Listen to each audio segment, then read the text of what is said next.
রাজধানীর একটি হাসপাতাল গুড়িয়ে দেওয়ার হুমকি দিয়েছেন জাতীয় নাগরিক পার্টির দক্ষিণাঞ্চলের মুখ্য সংগঠক হাসনাত আব্দুল্লাহ। এমন অভিযোগ করেছেন তৃতীয় মাত্রার সঞ্চালক সাংবাদিক জিল্লুর রহমান। তার এমন একটি অভিযোগের ভিডিও বেশ সাড়া ফেলেছে সামাজিক মাধ্যমে। জানি এবার নিজের অবস্থান জানিয়েছেন এই মুখ্য সংগঠক। কি বললেন হাসনাত, বিস্তারিত জানাচ্ছেন শেখ ফরিদ। আমার সঙ্গে 5 তারিখের পরে এইভাবে কথা বলে না। আমার কথা শুনবেন, আমার কথা চলবে, না হলে আপনার হসপিটালকে ভেঙে ফেলা হবে।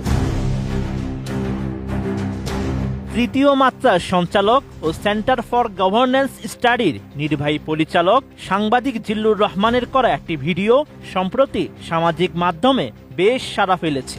ওই ভিডিওতে তিনি জানান, রাজধানীর একটি হাসপাতাল কর্তৃপক্ষের সাথে ধমকের সুরে কথা বলেছেন হাসনাত আব্দুল্লাহ।